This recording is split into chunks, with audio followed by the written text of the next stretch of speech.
Economics अर्थ channel पर आप सभी का स्वागत है। आज के इस वीडियो में हम पॉइंट ऑफ इन्फ्लेक्शन नति परिवर्तन बिंदु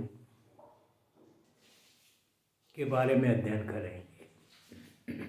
अर्थशास्त्र में हम विभिन्न आर्थिक चरों के मध्य जो फलनात्मक संबंध होते हैं, कार्यकारण के संबंध होते हैं, उनका अध्ययन करते हैं और इन फलनात्मक संबंधों को हम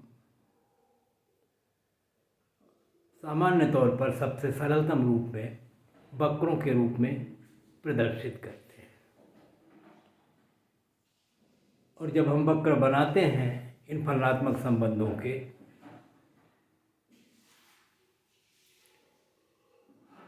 और वैसी स्थिति में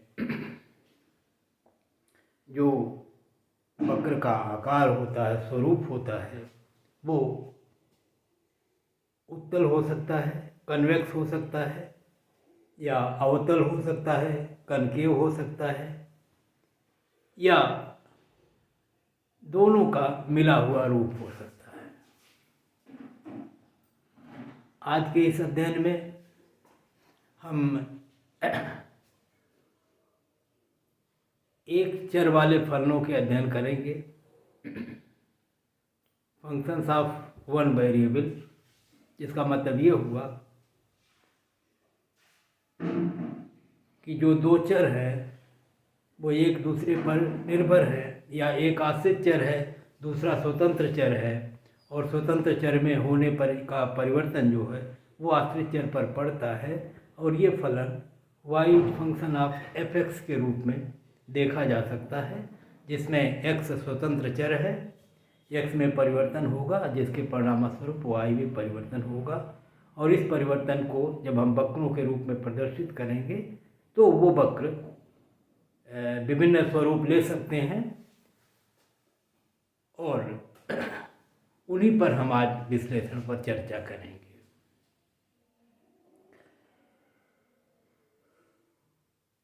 इस जो नति परिवर्तन का बिंदु हम देखने का प्रयास कर रहे हैं, उसमें हम पहले कुछ चित्रों के माध्यम से इसे बताने का प्रयास करेंगे, और इस संदर्भ में हम इस अपने पहले चित्र को देखें। इस डायग्राम में एक वक्र है ABC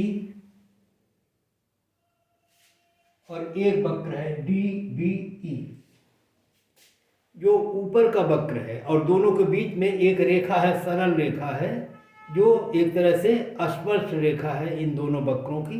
दोनों वक्र इस रेखा को स्पर्श कर रहे हैं एक निश्चित बिंदु, और वो बिंदु है B बिंदु पर ऊपर वाला वक्र भी स्पर्श कर रहा है, और B बिंदु पर नीचे वाला वक्र भी स्पर्श कर रहा है।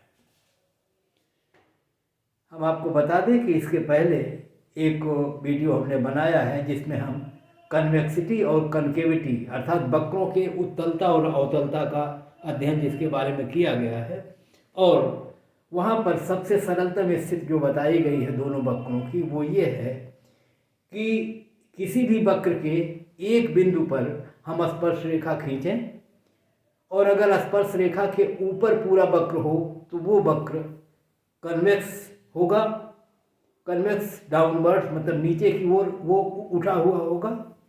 और अगर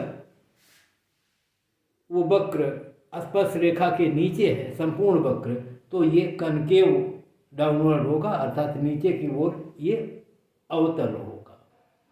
और इस हमारे चित्र में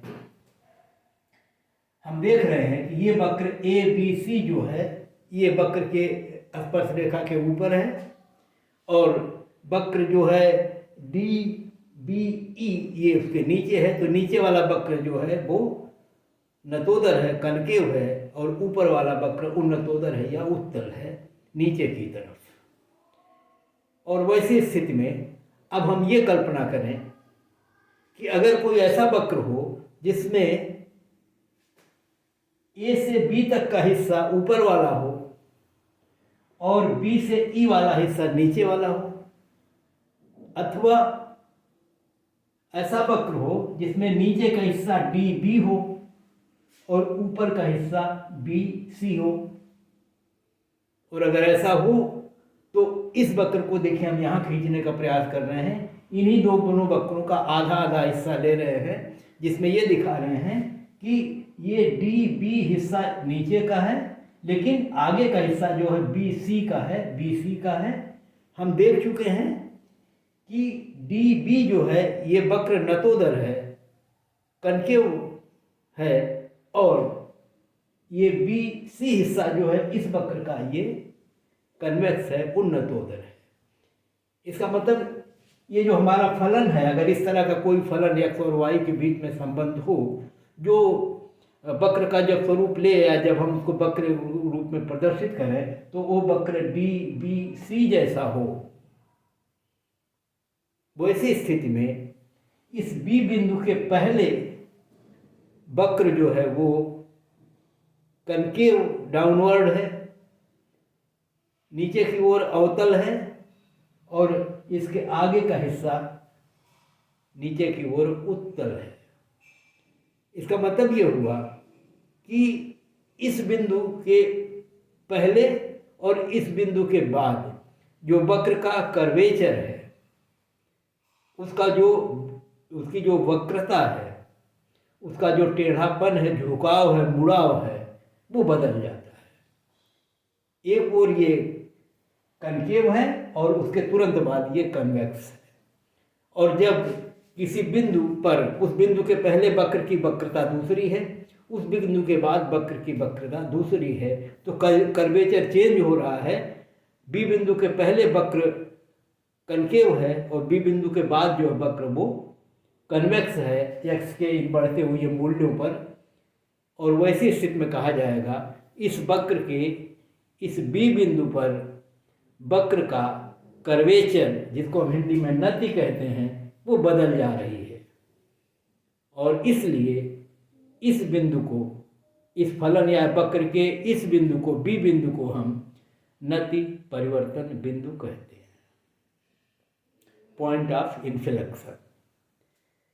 तो पॉइंट ऑफ इन्फ्लेक्शन का मतलब हुआ कि एक ऐसा बिंदु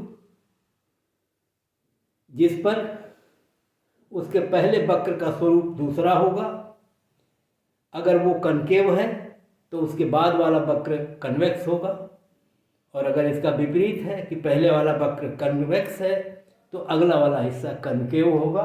वो इस वक्र में आप देख सकते हैं, हमने अब की बार ए से लेके बी तक का हिस्सा यहाँ लिया ऊपर का, और बी से लेके ई तक का हिस्सा इधर आगे लिया है, और इस प्रकार से बी बिंदु के पहले वक्र कन्वेक्स है, उन्नतोदर है, और ये नतोदर है, और बी बिंदु जो है वो नति परिवर्तन का बिंदु है, पॉइंट ऑफ इन्फ्लेक्शन है। यहाँ एक बात ध्यान दी जा सकती है कि बी बिंदु पर जो स्पर्श रेखा खींची गई है, इसमें या इसमें, वो स्पर्श रेखा नीचे से ऊपर की ओर बढ़ती हुई है। ऐसे हम देखते हैं जैसे जैसे एक्स की वैल्यूज बढ़ रही हैं वो रेखा ऊपर बढ़ रही है, और इसको हम कहते हैं ये इंक्रीजिंग फंक्शन है। जब रेखाएं ऊपर या स्पर्श रेखाएं ऊपर होती जाती हैं तो dy dx के मान जो है हम सभी जानते हैं धनात्मक होते हैं, और जब ये रेखा ऊपर से नीचे गिरती है तब dy dx के मान अर्थात टेंजेंट के मान उस रेखा पर ऋणात्मक होते हैं, और जो टेंजेंट का मान होता है उसे हम dy/dx कहते हैं। तो इस तरह का अगर वक्र का स्वरूप हो, चाहे इस जैसा चाहे इस जैसा, दोनों स्थितियों में स्पर्श रेखा नीचे से ऊपर की ओर जाएगी, और इस नाते नत परिवर्तन बिंदु पर dy dx का मान या वक्र का स्लोप या टेंजेंट का मान उस बिंदु पर वो धनात्मक होगा, ग्रेटर देन 0 होगा, और इसीलिए लिखा हुआ बी बिंदु पर, इस बी बिंदु पर dy/dx का मान ग्रेटर देन 0 होगा। और डी वाई डी एक्स तब हम कह रहे हैं जब हम ये कह रहे हैं कि फलन जो है y equal to f x है, और जब उसका अवकलन करते हैं तब निकलता डी वाई डी एक्स, और जब हम स्लोप निकालते हैं तो यह डी वाई डी एक्स के मान को ही प्रदर्शित करता है, इसलिए लिखा जा सकता है। तो ये टेंजेंट है, टी रेखा जो है ये एक ऐसा वक्र है जिस वक्र के एक निश्चित बिंदु बी पर उसका कर्वेचर बदल जा रहा है। अब हम ऐसे वक्र की भी कल्पना कर सकते हैं जिसकी ढाल नीचे की ओर हो उस बिंदु पर, और वैसी स्थिति में इस चित्र को देखा जा सकता है। इस चित्र में यदि हम देखें तो यहाँ पर भी दो वक्र हैं, एक वक्र इस स्पर्श रेखा या इस सरल रेखा के ऊपर, एक वक्र उस सरल रेखा के नीचे, और वहाँ पर भी हम देख रहे हैं कि एक वक्र जो है वो है डी बी सी जो उन्नतोदर है नीचे की ओर, और दूसरा वक्र है ए बी ई जो नतोदर है, कनकेव है वो।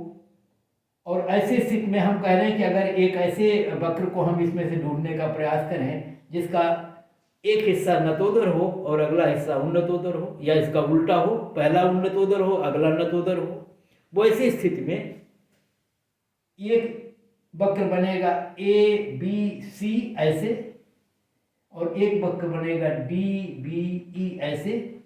और इस प्रकार से अगर ये वक्र ए बी सी हो तो बी बिंदु के पहले ये नतोदर है और बी बिंदु के बाद उन्नतोदर है नीचे से जब हम देखते हैं तो, और जब हम इसको देखते हैं तो ये उन्नतोदर है बी से लेके डी से लेके बी तक, और फिर आगे जो है बी से लेके ई तक नतोदर है, कनकेव है। तो ऐसी स्थिति में दोनों वक्रों पर चाहे हम ए बी सी देखें चाहे हम डी बी ई देखें, ये डॉटेड वाला वक्र एक है और एक ये सतत रेखा के रूप में वक्र है। दोनों वक्रों के इस बी बिंदु पर ये जो वक्र है उसकी नति, उसका कर्वेचर चेंज हो रहा है। बिंदु के पहले अगर वो नतोदर है तो बिंदु के बाद उन्नतोदर हो रहा है ए बी सी वक्र पर, और डी बी ई वक्र पर ये पहले उन्नतोदर है डी से लेके बी तक, और बी के तुरंत बाद ये नतोदर हो जा रहा है। इस नाते ये बी बिंदु भी नति परिवर्तन का बिंदु है। लेकिन इस चित्र और इस चित्र में अंतर वहाँ है कि इसमें जो स्पर्श रेखा है ये x के बढ़ते हुए मूल्यों के साथ नीचे गिर रही है, इस नाते इस स्पर्श रेखा का जो मान होगा, ढाल होगी या डी वाई डी एक्स का जो मान होगा वो ऋणात्मक होगा, लेस देन जीरो होगा। तो ये लेस देन जीरो है। तो दोनों चित्रों में अंतर इतना है कि नत परिवर्तन बिंदु पर यहाँ और यहाँ डी वाई डी एक्स के मान शून्य से अधिक हैं, लेकिन इस वक्र में नत परिवर्तन बिंदु पर डी वाई डी एक्स के मान शून्य से कम है। तो स्पष्ट है कि नत परिवर्तन बिंदु के लिए डी वाई अपान डी एक्स का मान शून्य से कम भी हो सकता है, शून्य से ज़्यादा भी हो सकता है। और अब तीसरा प्रश्न उठता है कि क्या शून्य भी हो सकता है। वैसी स्थिति में हम इस चित्र की कल्पना करें जिसमें एक स्पर्श रेखा है टी जो हॉरिजॉन्टल है, आधार के समानांतर है, और जो रेखा या जो स्पर्श रेखा आधार के समानांतर होती है उसमें ढाल नहीं होती, अर्थात डी वाई डी एक्स का मान उस रेखा के प्रत्येक बिंदु पर शून्य होता है।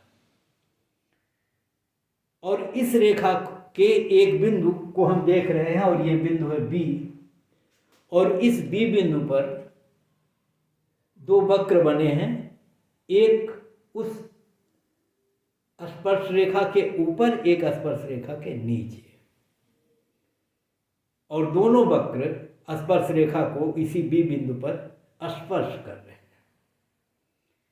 और एक और रूप में आप अब इसको देख सकते हैं कि ये जो वक्र है ए बी सी, बी बिंदु उसका सबसे न्यूनतम बिंदु है सबसे वहाँ पर y का मान न्यूनतम है, और डी बी ई वक्र पर B बिंदु पर y का मान अधिकतम है। तो ये दोनों वक्र, पहला वाला जो नीचे का फंक्शन है डी बी ई, ये B बिंदु पर अधिकतम है, और ए बी सी वाले वक्र पर B बिंदु पर y का मान न्यूनतम है जब x का मूल्य इतना है जितना इस बिंदु पर आएगा। ये देखिए, अगर हम ये कहें, अगर हम ये लिख दें ये x1 है, तो हम कह सकते हैं कि इस x1 मान पर, इस फंक्शन पर ए बी सी वक्र पर y का मान न्यूनतम है, और डी बी ई वक्र पर y का मान अधिकतम है। और अधिकतम और न्यूनतम मूल्यों के संदर्भ में भी एक वीडियो इसके पहले हमने बनाया है, जो उपलब्ध है मेरे चैनल पर, आप उसे देखेंगे।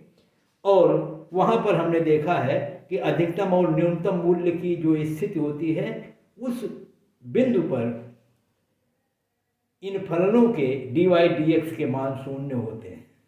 तो उस रूप में भी ये स्पष्ट हो गया कि ये जो स्पर्श रेखा क्षैतिजीय है, और क्योंकि ये इस फलन का अधिकतम मूल्य और इस फलन का न्यूनतम मूल्य है, इस नाते इस बिंदु पर dy dx का मान भी शून्य होगा।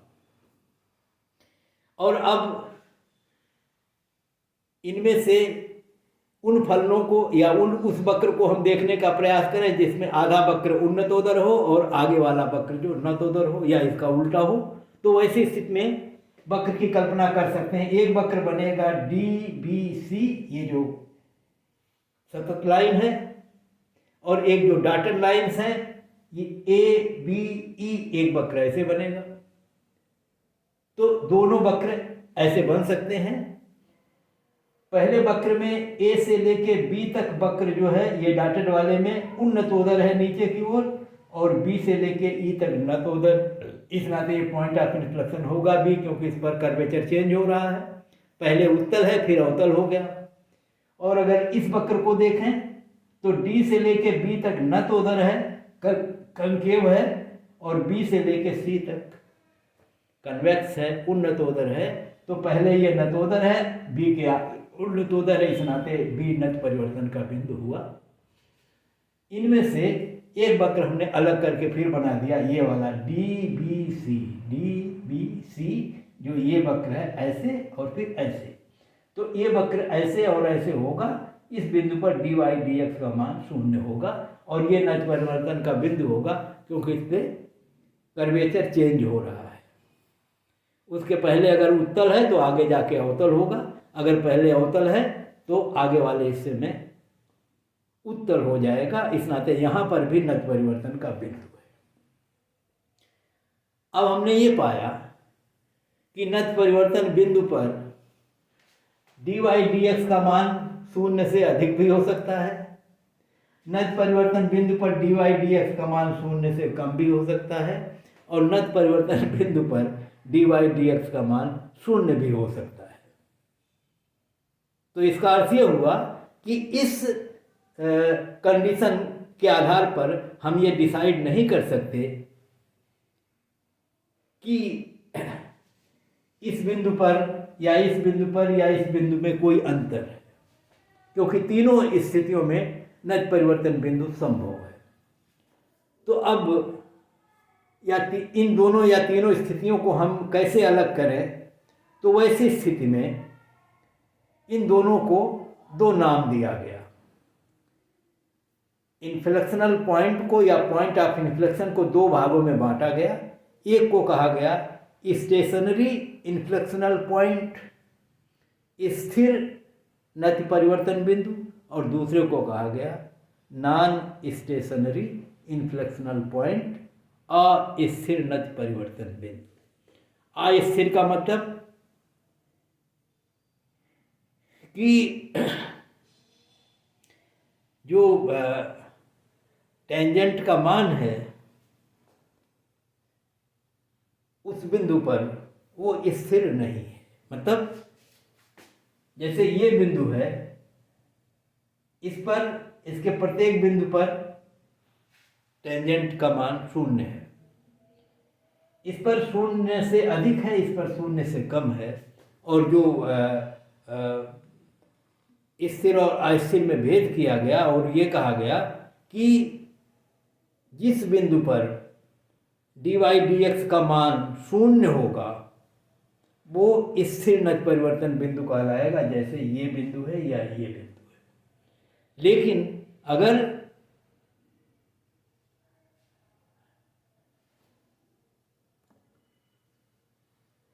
स्थिर नत परिवर्तन बिंदु नहीं है, अस्थिर नत परिवर्तन बिंदु है, तो वैसी स्थिति में dy dx के मान 0 से कम होगा या 0 से अधिक होगा। इन्हें हम अस्थिर नत परिवर्तन बिंदु कहेंगे। तो ये और ये और ये सब अस्थिर नत परिवर्तन के बिंदु हैं और ये वाली स्थितियों में ये स्थिर नत परिवर्तन के बिंदु हैं। तो इस तरह से हम लोग जो है स्थिर और अस्थिर नत परिवर्तन बिंदु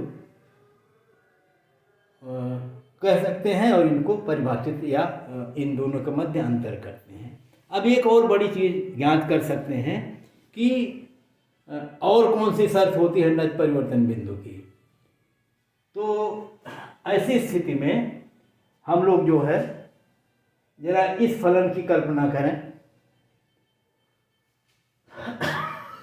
एक में ये हमने एक फलन दिखाया, बनाने का प्रयास किया है और अर्थात में ये फलन जो है कुल उत्पादन का फलन है। उत्पादन फलन के संदर्भ में हम इसे प्रदर्शित करते हैं जब हम अन्य चरों को स्थिर मानकर केवल एक चर को परिवर्तित करके और उत्पादन पर उसके प्रभाव को देखने का प्रयास करते हैं। तो ये कुल उत्पादन का वक्र है और इस कुल उत्पादन के वक्र में ये जो बिंदु है, ये मान लीजिए ई बिंदु है। इस ई बिंदु पर फलन की नति बदल रही है और इस पर हमने एक स्पर्श रेखा खींची हुई है। इसके पहले ये वक्र नीचे की ओर उन्नतोदर है, इसके बाद ये वक्र नतोदर है और ये पॉइंट ऑफ इन्फ्लेक्शन है। और इस बिंदु पर जब हम x का मान निकालते हैं तो इस मान पर हम ये पाते हैं कि यहाँ पर कुल उत्पादन जो है, इसके आधार पर जब हम सीमांत उत्पादन निकालते हैं तो ये इस तरह का वक्र बनाता है और सीमांत उत्पादन वही होता है जो कुल उत्पादन का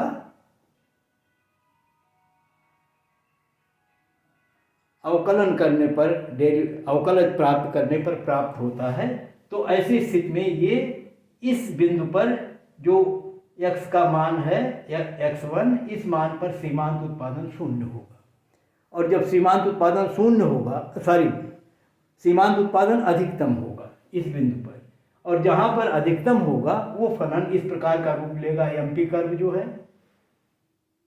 और जब ये सीमांत उत्पादन अधिकतम होगा तो जानते हैं हम लोग कि अधिकतम स्थितियाँ जब होती हैं तो इस फलन के अवकलन का मान 0 होता है, क्योंकि ये मूल फलन है और इसका ये अवकलन है, ये dy/dx है mp। और जब इसका फिर हम अवकलन करेंगे तो ये द्वितीय अवकलन निकलेगा d²y/dx², और ये मान इस बिंदु पर 0 होगा। तो ऐसी स्थिति में जब नत परिवर्तन बिंदु होगा, इस नत परिवर्तन बिंदु पर प्रथम अवकलज का मान ये होगा, अधिकतम यहाँ पर होगा, और जब इसका द्वितीय अवकलज सेकंड डेरिवेटिव निकालेंगे तो ये मान 0 के बराबर होगा। अर्थात नत परिवर्तन बिंदु की एक दूसरी शर्त हमें प्राप्त हुई और ये नेसेसरी कंडीशन है जिसमें ये कहा जा रहा है कि d²y/dx² का मान 0 होगा, तब नत परिवर्तन का बिंदु होगा, कन्फर्म होगा। कहने का अर्थ ये हुआ कि नत परिवर्तन का बिंदु प्रथम अवकलज के आधार पर यदि हम देखें dy/dx के, तो ये 0 भी हो सकता है, 0 से अधिक भी हो सकता है, 0 से कम भी हो सकता है। तो इस आधार पर तो इन्फ्लेक्शनल पॉइंट वो जो है कन्फर्म नहीं हो सकता, और उसके कन्फर्मेशन के लिए जो आवश्यक शर्त होगी वो द्वितीय शर्त होगी कि द्वितीय अवकलज का मान 0 हो। तो नत परिवर्तन बिंदु तभी होगा जब द्वितीय अवकलज का मान शून्य हो। और प्रथम अवकलज का मान कुछ भी हो सकता है। प्रथम अवकलज ये डिसाइड करेगा कि नत परिवर्तन बिंदु स्थिर है या अस्थिर है। अगर प्रथम अवकलज या dy/dx का मान शून्य है नत परिवर्तन बिंदु पर, तो ये स्थिर नत परिवर्तन बिंदु होगा। और अगर शून्य नहीं है तो वो शून्य से अधिक पॉजिटिव भी हो सकता है, शून्य से कम ऋणात्मक भी हो सकता है। तो जब ये धनात्मक या ऋणात्मक होगा तो ये अस्थिर नत परिवर्तन के बिंदु कहे जाएंगे। तो इस प्रकार से हमने नत परिवर्तन बिंदु के अर्थ और उनको चित्रों के माध्यम से चित्रित करना और उनकी आवश्यक शर्तों और स्थिर और अस्थिर नत परिवर्तन बिंदु के संदर्भ में आपको बता दिया है। इससे संबंधित जो फंक्शंस हमको मिलेंगे जिसमें नत परिवर्तन बिंदु ज्ञात करने को कहा जाएगा, वहाँ हम इन्हीं का सहारा लेके आवश्यक शर्तों का हम ये तय कर पाएंगे कि नत परिवर्तन बिंदु x के किस मूल्य पर है और ये कितना है और ये स्थिर है या स्थिर है, अस्थिर है।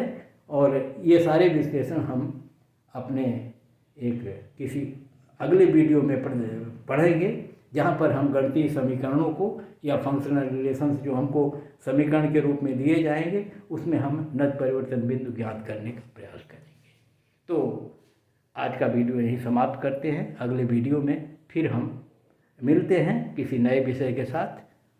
बहुत बहुत धन्यवाद।